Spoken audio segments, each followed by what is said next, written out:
Hi, everyone. Thank you so much for joining us tonight for a very special live screening of BloodSisters, Leather, Dykes, and Sadomasochism, being released by Kino Lorber this June 29th in honor of the film's 25th anniversary. Tonight's screening is a collaboration between the USC School of Cinematic Arts, Queer Students in Cinematic Arts, QSCA, and Kino Lorber. And we're going to run the whole film tonight. It runs just under 70 minutes, and we'll play it directly during the webinar. And instead of doing a Q&A after, we have the director, Michelle Handelman, here to give us an introduction and tell you a little bit about the film and its production and what it's like to put it back out into the world 25 years later. So Michelle, thank you so much for being here to talk about the movie. Thank you for inviting me, Alex, and thank you everyone for being here. It's kind of incredible because when I made this film 25 years ago, I really didn't imagine this is where I would be 25 years from now, or from then. I made this film, just to give you a little bit of background, I made this film in the early 1990s in San Francisco. I lived in San Francisco at the time. I was at the time, a young filmmaker. This was the first documentary I ever made. This was the first feature film I ever made. And I threw myself into this project because of the community of women and the leather community that I met in San Francisco, really. I was really somewhat a part of this community, and through friends met people who were deeper involved in the community. And what struck me from the very beginning was not just, this incredible empowerment through women claiming their own sexuality and claiming this, really extreme and kinky form of sexuality, which I could relate to, but more about the activism that was inherent in all of the activities that you will see in the film. And that this was a time when everyone's lives were politicized by their sexual orientation. And of course, this is still the case. But at this point in time, in the early 90s, it was, people were still really fighting. I mean, of course, people have been struggling and fighting with queer identity, and especially leather identity, from whenever, from the 1920s to the 1930s, as far as like cinematic history goes, but certainly as far as our contemporary 21st century history goes. But the 90s was unique. It was a really unique time because particularly in San Francisco at that moment, you had this moment where everyone was starting to talk about not only how queer sexuality was politicized, but how activism was important for our survival, and how gender identity and gender fluidity and sexual fluidity was just really starting to change in a big way at that moment in time. And the people that you'll meet in BloodSisters were a lot of the people that really started this conversation on gender fluidity and trans identity. There's a couple of trans people in the film. There's people like Susan Stryker, who is a very well-known trans historian, trans woman, who was one of my advisors at the time. And I talked to Susan's not in the film, but she gets a credit at the end. Patrick Califia, who at the time was identifying as a woman as Pat Califia, is now transitioned, is a key person within the film who really talks about the struggles and the fights for that outsiders, and at the time we used to refer to ourselves as like gender outlaws and sexual outlaws, and how that struggle was so apparent during the lesbian sex wars of the 1980s and during the 1970s and into this time of the early 1990s.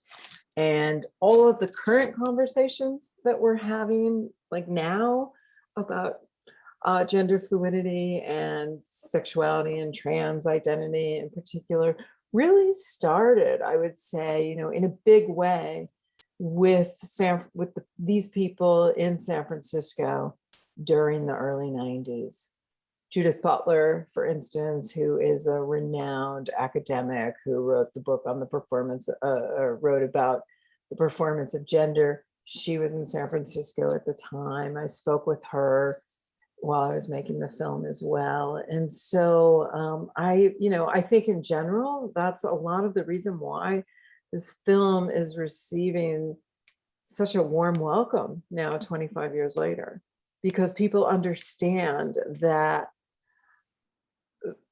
this film it's important. I mean, I will say that, I'm humbled by it. And I realize now, there's an important statement that was made here that was happening at that time, and it's historically significant. So I'm talking a lot here. Alex, do you want to Yeah, no, I mean, as someone watching it 25 years after it was made, it does feel incredibly important in terms of its representation of this moment in a culture. And I'm curious if, I think when it was first released, it was sort of controversial with like government authorities or various organizations that wanted to suppress maybe the frank and explicit representation of sexuality in the film. I'm curious how that may have changed over time as your work is routinely presented by museums and institutions of sort of the sort of the higher art cultural establishment. To me, it seems like this work was always destined to become a classic, and it's great to see that Kino's putting it out for the 25th anniversary. But what was that journey like?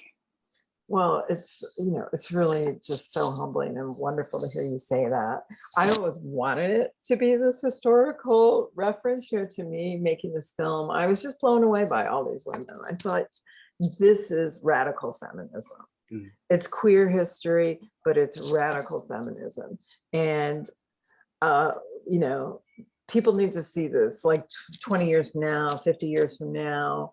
Young women in particular, and of course, all queer people need to see this and see what it means to be a woman, who is powerful as shit and just will not take shit from anyone, and, make space for oneself and one's community, because the world is stacked against you when you are coming out as queer, when you're a powerful woman, when you're into leather and S&M. So in terms of the journey, when the film first came out, it was certainly successful in the sense that it played at a lot of film festivals around the world, and I toured with it for a few years, but it was never really loved or accepted. It was, we'll show this, but, we're going to get in trouble for this, but we'll show it at midnight, it'll be the late night thing. And in Europe, of course, it was a little bit different. A couple of television stations in Europe bought it and played it, but the US is really very conservative and repressed in terms of just talking about sexuality. And so, yeah, it was, yes, it's been censored. All of my work has been censored. And, and even though it shows in museums now and big galleries and spaces, I think it still continues to be, I think I'm flying out of focus somehow. No. I'll try to get my camera. Oh, there we go. We're back in focus. Okay. It's my work now is very different. I do large scale multi-screen installations, but it still deals with queer desire and sexuality, and it still gets censored. It still gets shut down. It shows at museums, and then it gets shut down in museums, and then a big public discussion happens. So I think certain things that are too extreme to be talked about when they come out, you know, like this is happening 1995, Blood Sisters came out. This is real. This is happening now. These are the people who are in the march next to you. They're here. And it's too much for people to process and really talk about. And I think this is just a testament to how it's taken 25 years for people to process a lot of this stuff. And, you know, people don't have the same sort of struggles as coming out or being trans or being,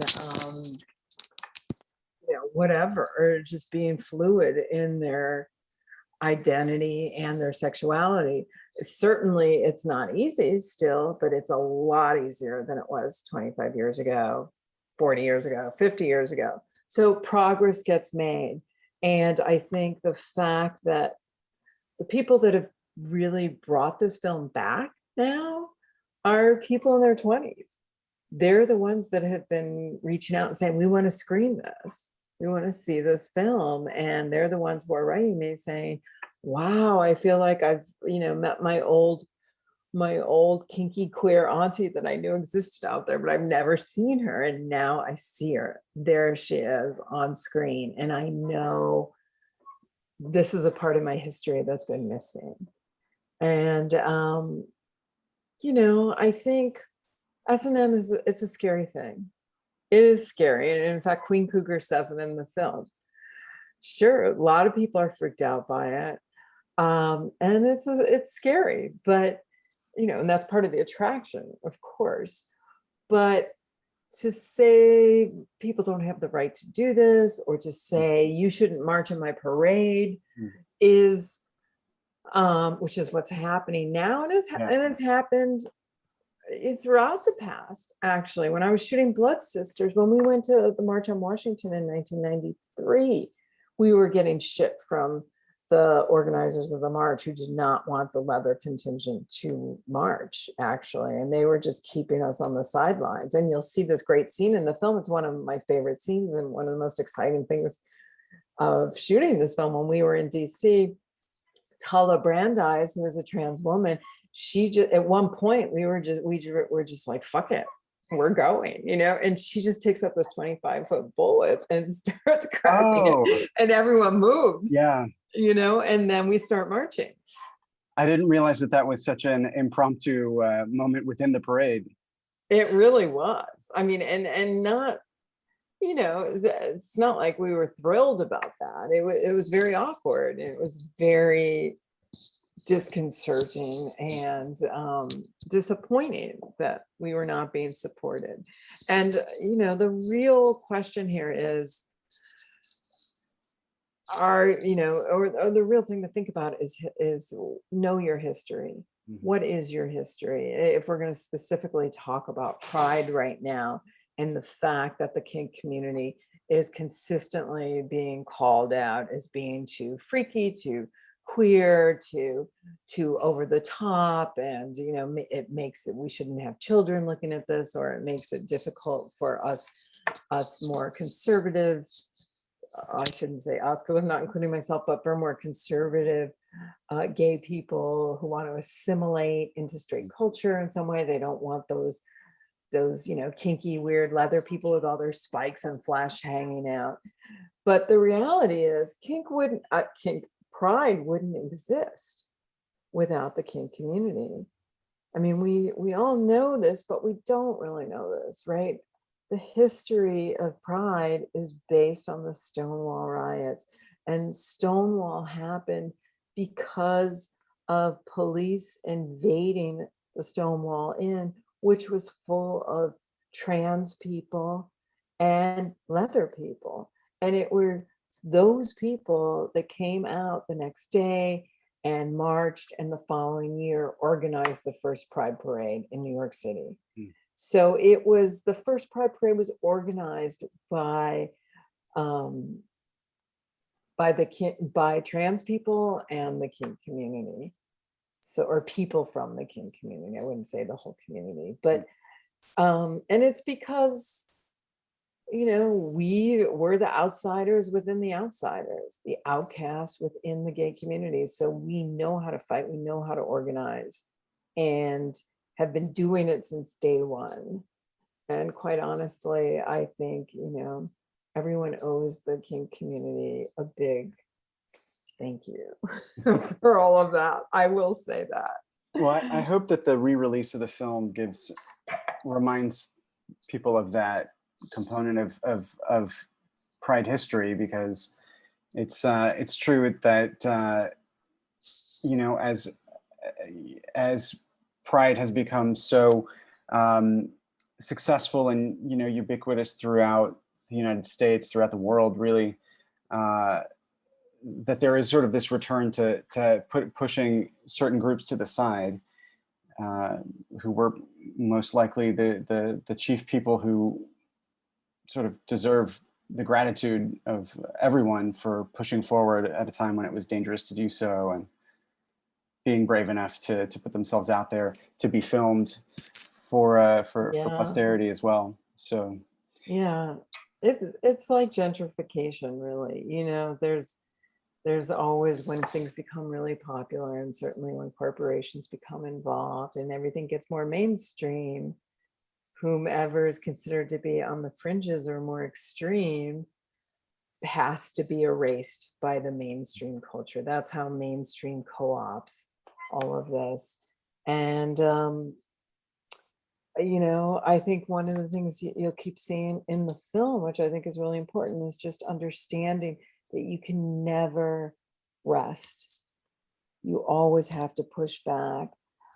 Even when we had the march in 1993, which was one of the largest civil rights marches up until that point, Clinton, who you thought was your supporter, he wasn't even there. He never came out and greeted the march. And a lot of the people in the film talk about this. No matter what's going on, you have to stand your ground and fight back. Otherwise, you're going to be silenced and erased. And so I'm just so grateful that this film can speak to people, and know that a lot of these voices that the powers that be were trying to erase can no longer be erased. Because thank you, Kino Lorber, you are putting it back out in the world, and it's a really good thing. Well, Michelle, thank you so much for jumping in to give us some context, and I hope everyone out there enjoys the film. I'm going to play it directly to the webinar, and then we'll call it a night after that. But Michelle, it was really a pleasure to have you join us to talk about the film. Thank you so much. Thank you, Alex. And I just want to say thank you, everyone who's here. And if you have any comments or want to talk at all, you can just find me on my website, which is michellehandelman.com. If you just go to the contact button, it'll come straight to me. So I would love to hear your comments. Keep the conversation going. Thank you. Enjoy.